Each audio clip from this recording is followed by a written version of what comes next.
Hello and welcome to Carmichael Clan Radio, the official podcast of Clan Carmichael USA.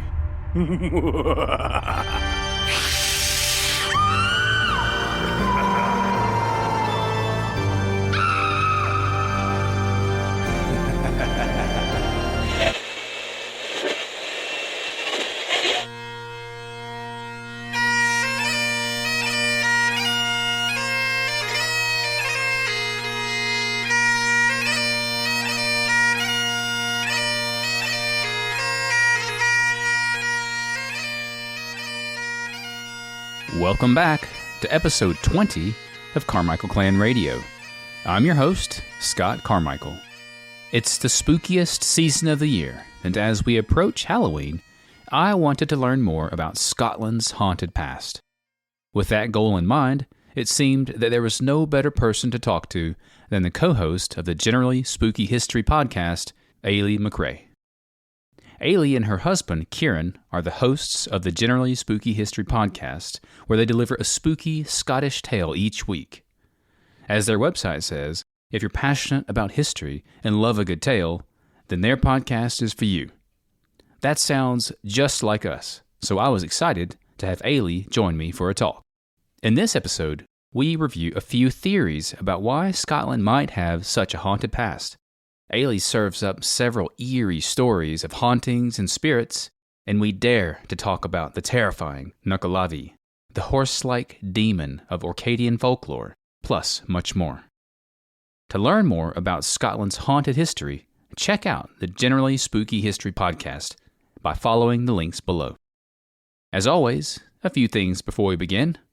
If you've still not ordered your limited edition Carmichael Gathering 40th anniversary print, follow the link below to get your copy of this important part of Clan Carmichael's history. Surprise your Carmichael kin this holiday with one of these beautiful prints. If you're interested in learning about how to become a member of Clan Carmichael USA, visit the Clan Carmichael USA website at the link below or visit www.clancarmichaelusa.com.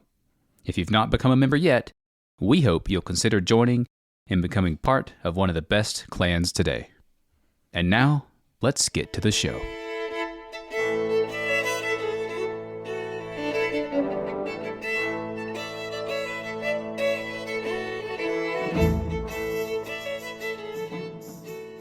So, Eilidh MacRae, welcome to Carmichael Clan Radio. I really appreciate you joining me. I know it's really late where you are, but that's how we do with this 6-hour time difference. Yeah, I'm a night owl. It's fine. I would be up anyway. Well, it seems fitting, I suppose, that someone that co-hosts, I suppose you host the Generally Spooky History podcast with your husband, Kieran, and so it seems fitting that you would be a night owl. I don't know why, but it just seems like if you have a spooky podcast that you guys surely must record all the time at night, right? Well, no, because Kieran's the opposite. Kieran is the complete polar opposite to me. Oh, okay. He's a morning guy, so it drives him nuts if we record too late or things run.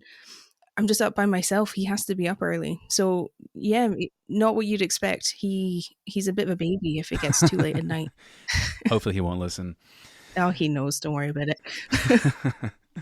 So you guys are now on your 6th season of the show, and each week you bring listeners another of Scotland's most grisly and mysterious tales, right?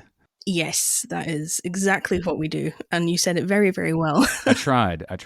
This is supposed to be my Halloween episode, so I want it to be dramatic. I feel honored. Your Halloween episode. Well, I've never done that, but it sounded fun. I've started looking at Scottish history a little more deeply over the past couple of years, and I've noticed that Scots are really into their Scotch, of course, but also it seems that Scots enjoy a good haunting. Oh, absolutely we do. What is it with Scotland that everyone seems to enjoy a ghost story so much? You know, is there something about Scotland that makes it ideal for hauntings, or is it part of the tradition? What is it that makes Scotland such a spooky place sometimes? I mean, it's kind of a place of contradictions. So I have two working theories about this. I saw your note and I tried to have a think about why everywhere seems to have a ghost. And the first reason is a lot more poetic than the second. And I think the first one is just, it's so old here. People have been living in Scotland since about 12,000 BC. Mm-hmm. And it's just, I think that lends itself well to storytelling, which I think is the core of why ghost stories get passed down, that everyone loves telling a story and it's a way of making sense of what's around you. And when the landscape here is so dramatic, I think that also lends itself well to believing in like ghosts and fairy stories and things of that nature. Mm-hmm. I think the surroundings lend themselves well, and the length of the history here lends itself well to ghost stories. But my other theory, which is not as poetic, is we just love telling stories. You just love talking nonsense. You just, it's a skill, and it's quite common. It seems to be universal across Scotland that just we love spinning a yarn and telling a story. And it doesn't really matter if it's the truth, if it's a good story. You know, you don't have to be entirely truthful if you get the reaction that you're after. So part of me thinks it's just Scottish people just gabbing and wanting to tell stories and impress people. Yeah, when it's slightly less poetic, but still, it sounds good. And I guess if you think about ghost stories, I mean, maybe if that's the case with Scotland, that no one really cares if it's true or not, that makes them better because, you know, I feel like as a kid, I was really into ghost stories. They were fun, they were scary. And then you get older and like, that's not true. But maybe if it doesn't matter, that makes ghost stories more fun because no one's trying to decide whether or not that's true and trying to, solve that mystery. That does make sense. Yeah, it's more about the telling of the thing a lot of the time. Yeah. It's the sharing of a story, and having someone who's completely enthralled by what you're telling them is a really great feeling. And I think it might be big-headed because I'm a Scottish person, but I think we're quite good at it. we tell a story and it changes in the telling, but that makes it better somehow. Well, that's fair. And I think that I think your first theory, it sounds good too, because I know when I think of Scotland, I think of, these glens and these lochs and the fog and the mist, and there's an old castle off on the hill. It does lend itself to a good story, almost just the landscape of the country. I think so. It evokes quite strong emotions in people here, but I think also people abroad who visit or see photos. I've heard a lot from people who've reached out who do get quite emotionally attached and do feel an affinity for the Scottish landscape. I think because it's so dramatic and it inspires something in them. So you would assume that it would have stories attached just purely based on the way it looks. Like Glencoe, for example, that's probably one of the most famous. And even if you had no idea of the history of the place or any of the legends, you would look at Glencoe and you'd probably assume it was haunted, especially when it's all foggy and misty and it's raining and all of that. It just works. There's something about it that works. There's an old castle on Lismore. It's called Castle Coffin, and it's this, it's just complete ruins. It's a really old castle, and it would be hard to live there and to not at some point think of a story of what must have taken place there. Absolutely. And as it happens, there is a ghost story about that place too. So, but it looks haunted. I mean, it does. It just looks haunted. Yeah.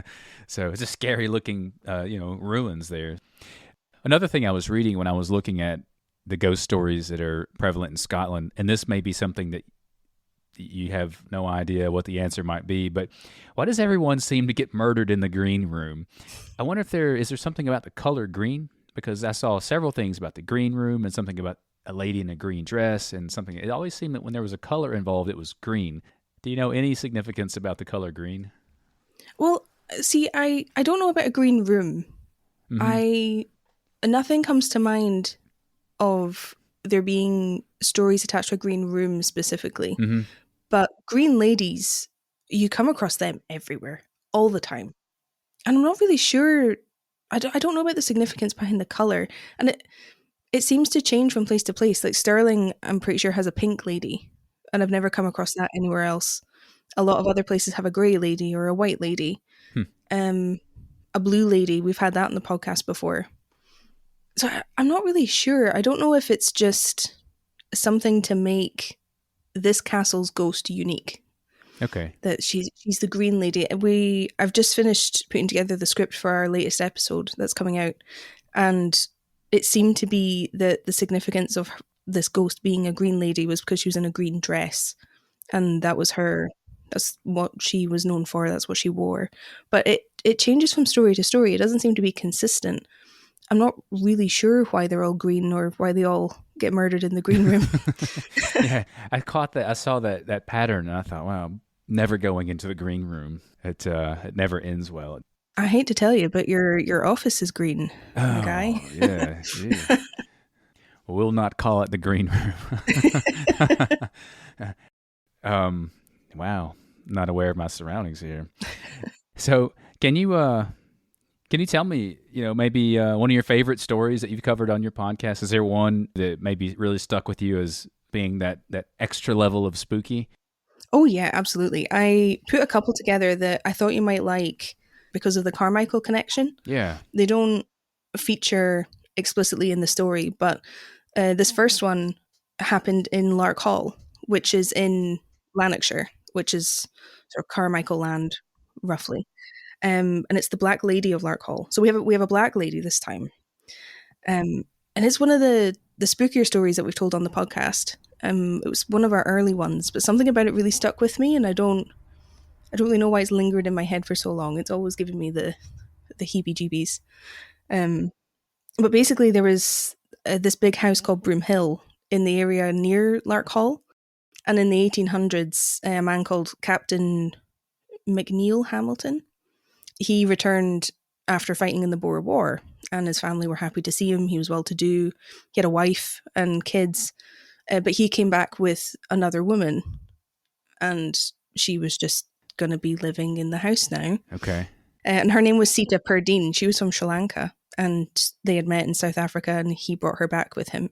So he didn't really say too much about it, and he didn't really expect his wife to put up much of a fuss. I don't really know why. I would have been quite upset. Yeah.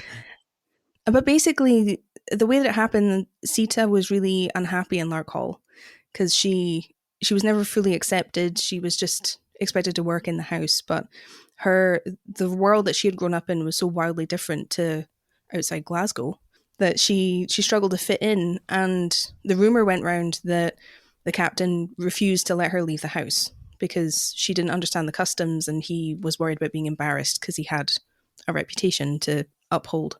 So she wasn't allowed to leave the house. She was really unhappy. She didn't enjoy it there. And one of the staff who worked in the house remembered seeing her at 10 p.m. one night. She went off to bed after everyone else. And then Sita was completely gone the next morning. No one knew where she went. She wasn't in the house. She wasn't in the grounds. The last train that left Lark Hall left at 9 p.m. So she had missed it the night before. And no one knew what happened. And that was kind of it. There wasn't a huge investigation. Not much was done. It was just kind of assumed she must have run off, even though there was nowhere she could have gone, and she couldn't have gotten the train. Meanwhile, as the years passed, the captain becomes increasingly erratic. His behavior becomes unpredictable. He starts having more arguments with his wife, and eventually his wife leaves him completely, which for the late 1800s wasn't hugely common. It was kind of hard to do as a woman. And he ended up dying when he was quite young. He was about 52. And without fanfare, his reputation was completely gone. It was a complete fall from grace. He'd started as this incredibly well-respected man, and by the end, he was a completely different person, and no one really knew why. So I discovered this story hearing about this man because he had all this money and this reputation, but his obituary was 11 words long, and nobody came to his funeral. And I was completely baffled by it. Like, how has this happened? But over time, the house was left completely empty. His wife and his children never came back. He was buried in his father's grave. He didn't get his own. The family seemed to make an effort to forget he had ever existed. And then when people started coming back to the house in I think it was the 50s, the 60s, people started coming back to just wander around the ruins of the building. They started noticing some pretty weird things that made them uneasy and seemed to put people off being around the house. There was a group of women who stayed as part of a charity event in the 60s, and one of the women got up in the middle of the night, very, very creeped out, started seeing shadows moving around the ruins of the building. She felt as if someone was following her, someone was there. And eventually she looked up at one point and saw this woman in a black gown just staring at her, completely unnervingly, which I would freak out. Yeah. It would be awful. She just went back to the group and tried to forget about what she'd seen. And since then, there's just lots of really weird sightings happening at the ruins of this building. One woman reported going there, seeing who's presumed to be Sita Perdine, but obviously no one is sure. She saw her pointing to a spot inside the ruins and then saw what this woman claimed was a whole group of ghosts just standing there looking at her. And she didn't really know what to do, so she just left. I don't know how these people do it, because I would freak out. Yeah. Oh. But what was interesting was in more modern times, there was a ghost hunter who got involved. He was called Tom Robertson. I don't know if you've ever come across him before. I haven't. He was Scotland's ghost hunter, so he was the best, obviously. Right. But he was from Larkhall, and he had been hearing the legends of the Black Lady at the old house his whole life. And he claimed to have run into her himself when he was 7. And his whole life he maintained that he had met her and she had given him the power to see the dead and do various other things. So he dedicated his life to being a ghost hunter. He did the first televised exorcism at the house in Larkhall that was on the BBC in the 60s on television, did the whole thing.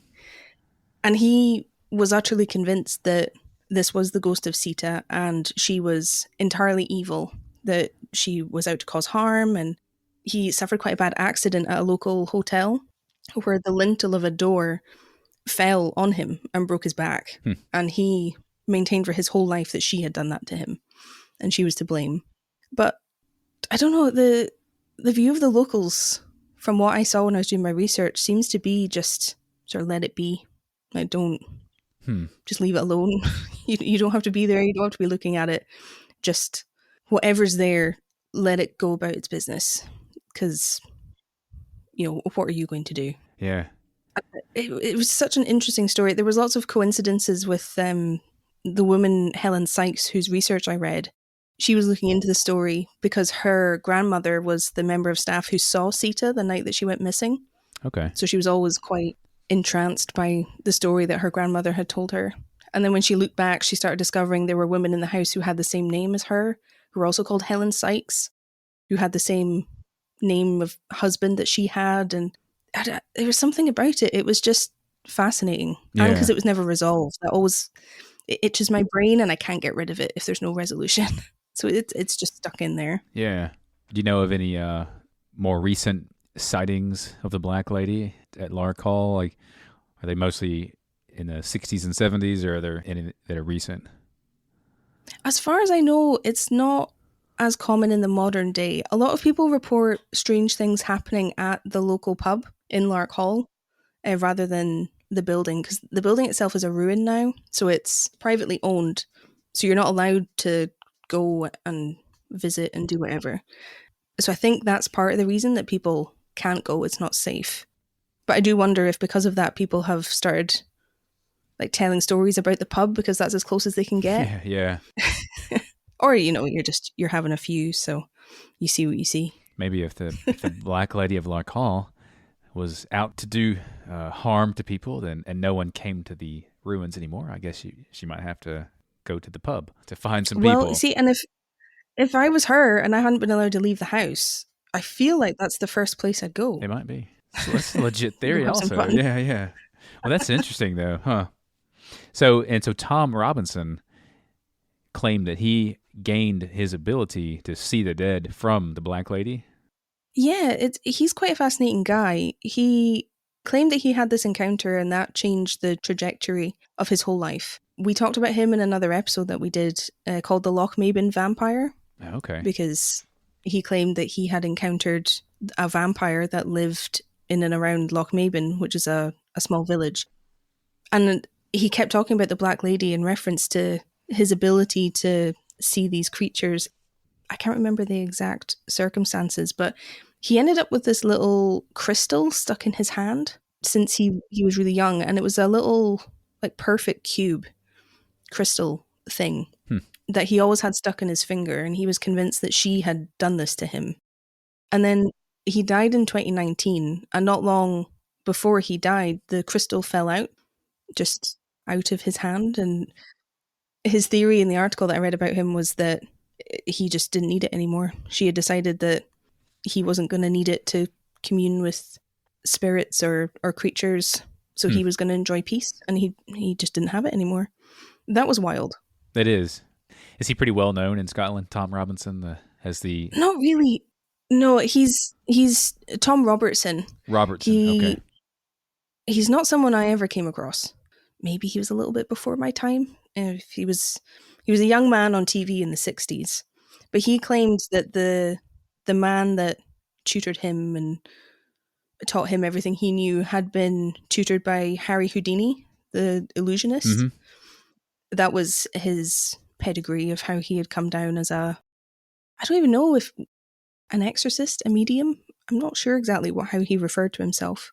But he's not a household name. I'd never come across him before. Okay. That's why I wondered if he was popular among, I guess, the ghost hunting community or the enthusiasts, the folklorists in Scotland. I wondered how well known he was. He may well be. It could be that somehow I just missed him. Well, he sounds like an interesting guy. Yeah, well worth looking into. He had a very interesting life, and he had a very interesting worldview. Definitely worth looking into. Yeah. I'll see if YouTube has a copy of his exorcism also. They seem to have everything. I had a clip from the show that they did. I couldn't find the whole thing. I think it must be in the archives at the BBC, which I didn't have the time or the resources to get. But there's a short clip where he did an interview for like a tiny, tiny little segment. And it shows him with his crucifix, and he's doing the exorcism at the place. Only a few seconds. And he explains like what he charges for an exorcism, how many shillings and pennies, and that he only takes payment after 6 months had passed, and the client is happy with how things have gone. Okay. It was very businesslike. It was strange. Well, that's a good tactic for a ghost hunter if you're trying to prove your worth, that you only pay if you're satisfied. 100% satisfaction. Yeah, right. That's right. It seems much less like a scam if you're only paying after the exorcism has been successful. Are there any others that stick out in your mind? I know I don't want to ask you to tell ghost stories all night long, but are there any others that have always stuck with you that you guys have covered? Yeah, I have favorites. There's a great place called Scale House up in Orkney, which is fascinating.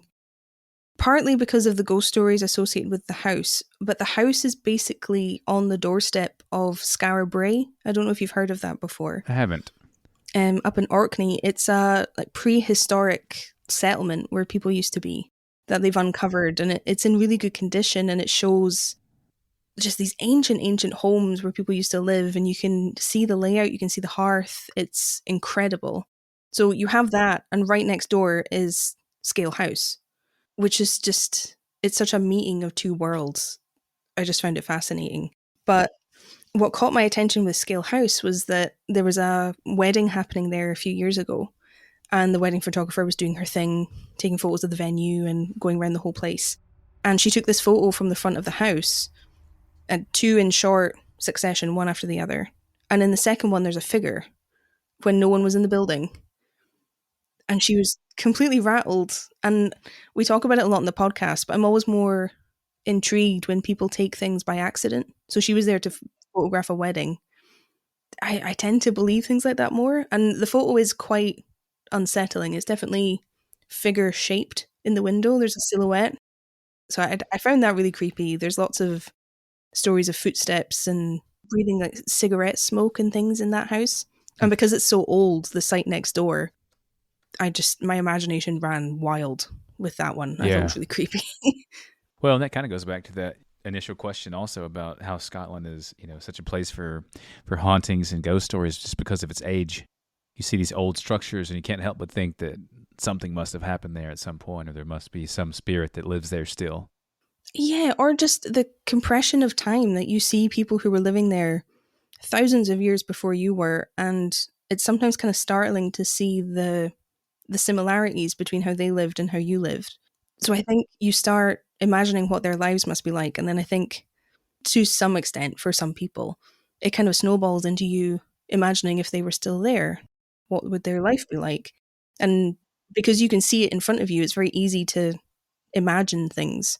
So it creates stories quite easily, I think. You mentioned Orkney.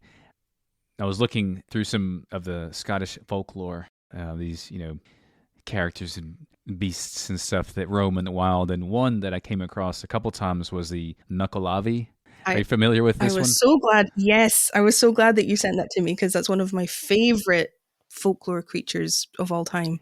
Tell me about that. I saw, obviously artists' renditions of the Nuckelavee, and they're horrifying. Looked pretty scary. Horrifying. Yeah. It's completely unique. As far as I can tell, the Nuckelavee only exists in folklore from Orkney and Shetland, which are the islands in the far north of Scotland, which have kind of gone between Norway and Scotland over time. They're very far north. And it does happen quite a lot that you have stories that are completely unique to there. They don't translate across Scotland as much. And I think it's the difference in heritage, which is really interesting. But basically, it's this humongous horror of the ocean. It's awful. Nuckelavee translates to, I think it's devil of the sea.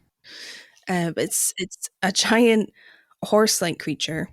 Giant. It has no skin, which is awful. So you see everything. It's terrible. And I think in some stories, the Nuckelavee has like the top half of a rider, but it's part of the big horse's back. So it has this horrible figure with arms that is attached to this thing. And lots of different stories are out there about the Nuckelavee, that it had breath so terrible that it could kill crops. It was just putrid, and it would be summoned in bad weather. At one point, there was one theory that Orcadians had in particular, when they were burning seaweed on the shore to make it into soda ash, which you can use to make soap and glass and all types of things. The smell of that was so terrible that stories started going around that annoyed the Nuckelavee so much that it would come and get them, because it hated the smell of this seaweed burning. And yeah, it's kind of Titan-like in size. It's pretty vast. And what's really interesting is in the stories about it, its nemesis or its counterpart was the sea mither, which was kind of a personification of like spring and summertime. And the Nuckelavee was the personification of autumn and winter. And every year, the sea mither and the Nuckelavee would battle it out. The Nuckelavee would be defeated, and then the bad weather would end and spring would come back. So it has a really significant root that people were trying to explain the seasons and what made the bad weather go away and what made the sun come back. It's just a really horrible image to use to give that explanation as to why that happens. Because, yeah, it's terrifying. Yeah, I remember reading that it had no skin, and you could see the blood coursing through its veins, and its breath could kill the entire crop. And that is an interesting connection, too, to that autumn and winter season, how dangerous those seasons could have been. If an entire crop got killed, that would be a really bad winter. Well, yeah, and wintertime, especially on islands like the Orkney Islands and things like that, it can be really dangerous because you're completely cut off. They are really far away from the mainland, so if the weather's that bad and it starts destroying boats, there's not really a lot you could do aside from build yourself a new boat and hope you can do it in time. Yeah. Another aspect of the legend was apparently the Nuckelavee had, I think it was the breath, there was something again, that it would kill horses on land. So if they were exposed to the breath of the Nuckelavee came, it would kill all the horses on the island. And in my research, when I was looking at it we talked about it in an episode, one of the reasons given was that there's this disease that affects horses called glanders. And it seems like this was their way of trying to rationalize what was happening, because sometimes this disease would spread through these horses and they would die for no reason, and it would be catastrophic. So in Orcadian people's minds, it could only be a monster that has caused this carnage, because this is terrible. We don't know how it happened without knowing about the disease. That's interesting. There's a whole lot of ways that historians could look at how the need for an explanation to things that they didn't understand, like disease, I guess serves as kind of a catalyst for these stories also that come about because they have to have some way of explaining these things. I think it's the most interesting part of folklore, what it tells us about people. Because I think the reason they linger and the reason we still tell them why Scottish people continue to talk such nonsense is that there's qualities in them that we share, that they're what makes us human. We're scared of the same things. We just understand things better now. So you have these stories that rationalize, death, bad weather, bad luck, and we all come against these things at some point. So that's what makes them endearing, I think, and tells us a lot about how people used to live and used to think. Well, speaking of death, one story and I guess location that I kept coming across was Mary King's Close. Oh, yes. Tell me about that because that one, just the site, the pictures of this area, it's sort of an underground city in Edinburgh, right? Kind of. It looked really scary. Like just the look. It does look really scary. It's a scary place. Back in the 14 and 1500s, Mary King's Close was actually above ground. So it's always been part of Edinburgh. It hasn't always been underground. And people weren't really living there when it went underground. Oh, so the city essentially built around this area when it was unpopulated? Well, no, this part has always been there. It's part of the old part of Edinburgh. So it's in Old Town. Okay. But it was built over because the city wanted to build the Royal Exchange, which was going to be this really big grand building where merchants were going to trade instead of just on the street like they used to. They built this whole thing and they built it on top of Mary King's Close because if you haven't been to Edinburgh before, it's crazy hilly. There's some really steep hills. So that's kind of how they were able to do it. And Mary King's Close is on quite a steep decline.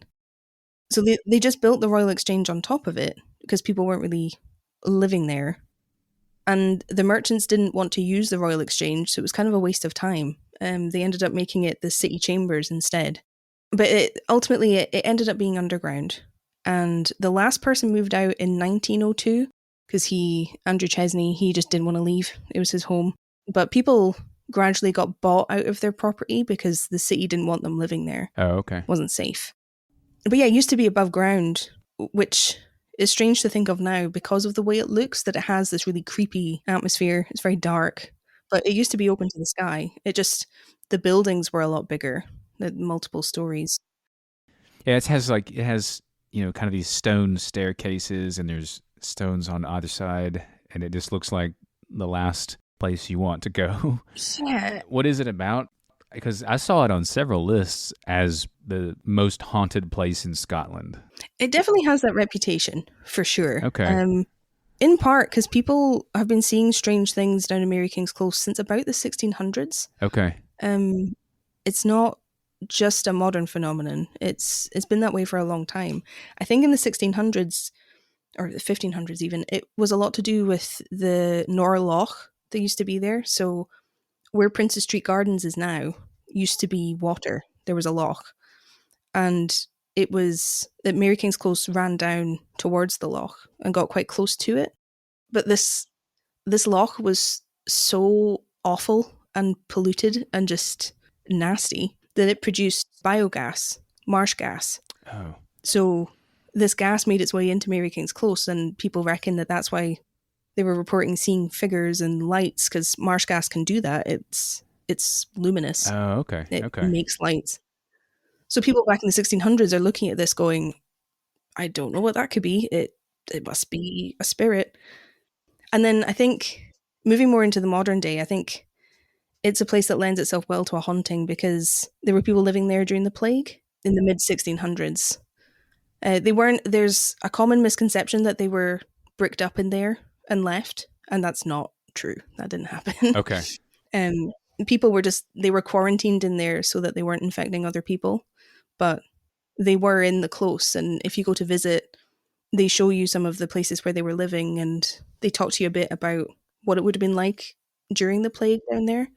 So it's very interesting. But you think about the plague, and it makes you feel uneasy, I think. Yeah. Like I said, when the topic of death comes up, Mary King's Close was what I was thinking of. That's because of that connection with the plague. I imagine that many people lost their lives while being in Mary King's Close. And so that makes it, I suppose, even a spookier place to visit, knowing that so many people lost their lives there. Yeah.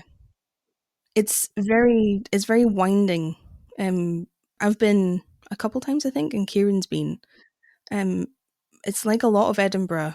It's not necessarily a straight grid pattern, and some of the parts that have been opened up and investigated, you're walking like through houses and then go down this street and then you take this left, and it's not necessarily clear where you're supposed to go, or there's lots of doors everywhere. It's kind of like a fun house that you don't really know or a haunted house where things are going to jump out at you and you don't really know where to go. I think that's part of it too, because Edinburgh's a bit like that. It can be quite windy because it's been there for such a long time and it's been changed so often, and there's so many hills. It doesn't always make sense where you're supposed to go.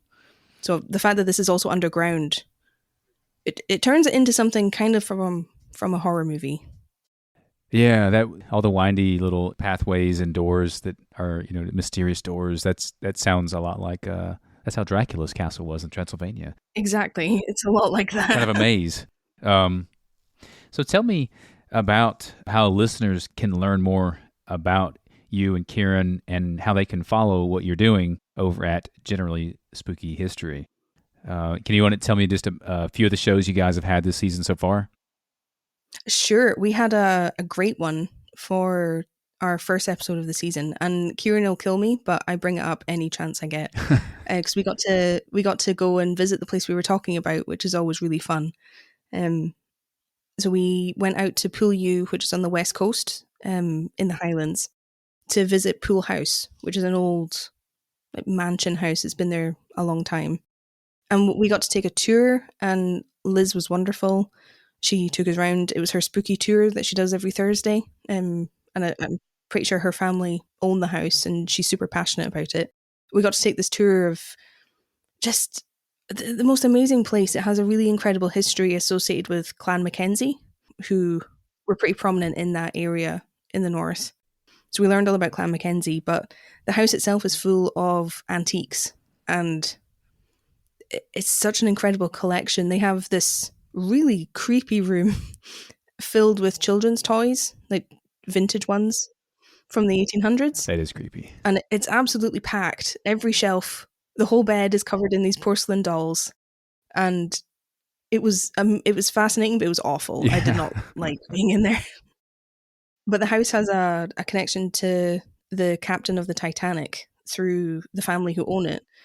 So they talk a lot about the Titanic. And Liz speaks about an experience she had in that room where she made a point of staying the night because they had so many guests complaining of having a really horrible night in there. There was lots of noise. They were hearing shouting and screaming, and sounded like people were running past, or sometimes people were shaking the bed and they couldn't sleep.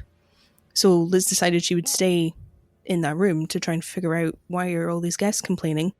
And Pool House was run as a luxury hotel, so this was a problem that guests were complaining.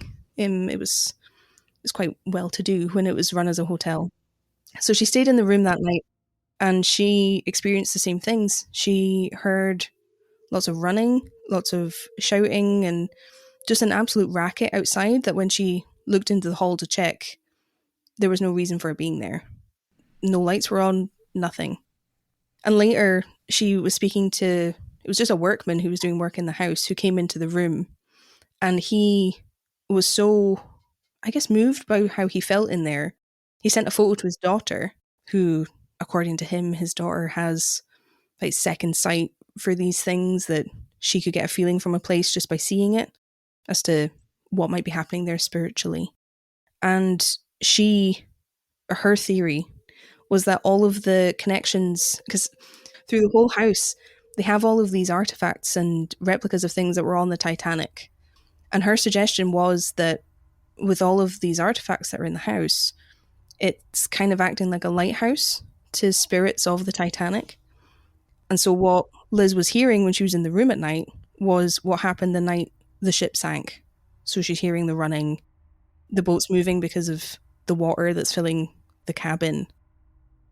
And I don't know how Liz handles still being there, because if I was told that, I'm a baby, I would be out of there. Well, especially after having experienced it, staying overnight, kind of seeing these same things, that would take a lot to stay there after that.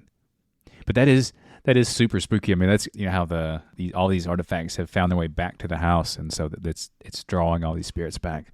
It was a super interesting theory, but the reason that Kieran will be mad at me for telling this story is because Kieran's a hardcore skeptic. He doesn't go for anything remotely ghostly at all. So we get quite a lot of debate because I feel differently to him. But he keeps me on the level, so sometimes it stops me getting too freaked out because I have him in the corner just being like, you're being an idiot right now. But when we went to go visit Pool House, I felt quite uneasy. There was one hallway. I was standing in the room and Liz was telling us about the place. And I got the feeling that there was someone standing in the door just looking. And I kept turning around and there was no one there. So I tried to concentrate on what Liz was saying, but I kept having to turn around and there was no one there. And it wasn't until we left and finished the tour that we were about to get in the car. And Kieran just turned to me really casually and said, I think I saw a woman upstairs. I saw a black skirt. And she just went past the door and I didn't see what it was. And he said it like it was nothing. And it messed with my brain because he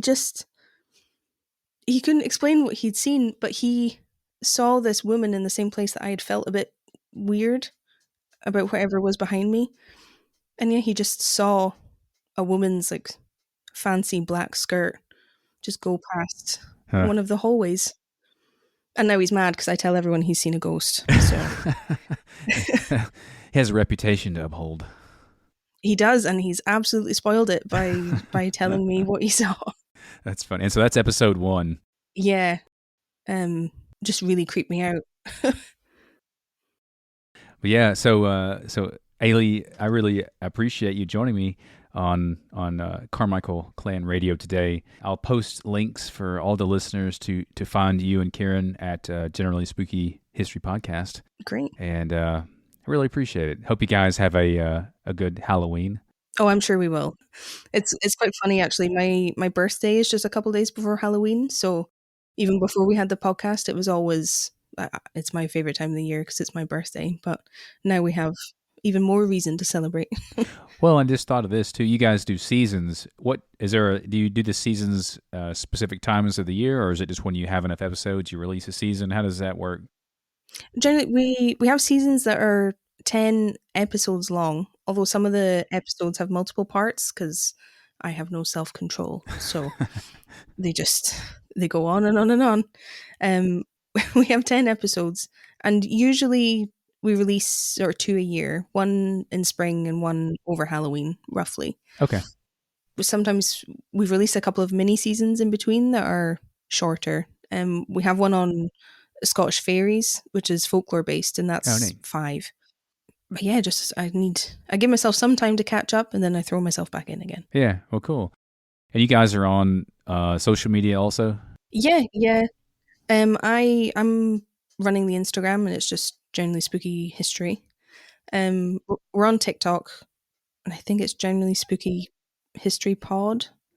That's so bad that I don't know. I'll put that link too, but I've noticed that this month Kieran is doing 30-second.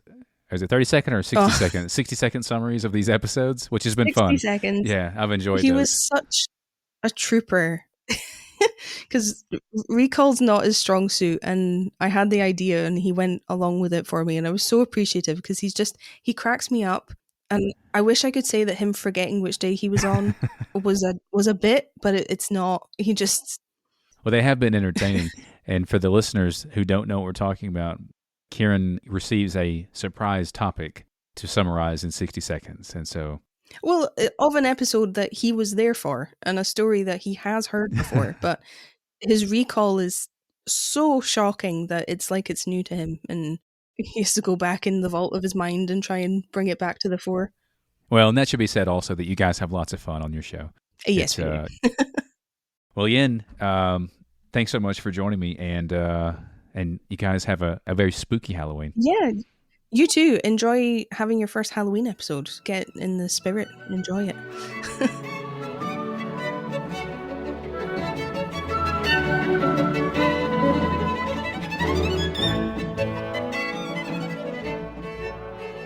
Thanks again to Eilidh MacRae for joining me on today's show. For more hauntings and spooky talks from Scotland's history, be sure to check out the Generally Spooky History podcast for more. Continue to help Carmichael Clan Radio grow and reach new listeners by sharing the episodes and supporting the show.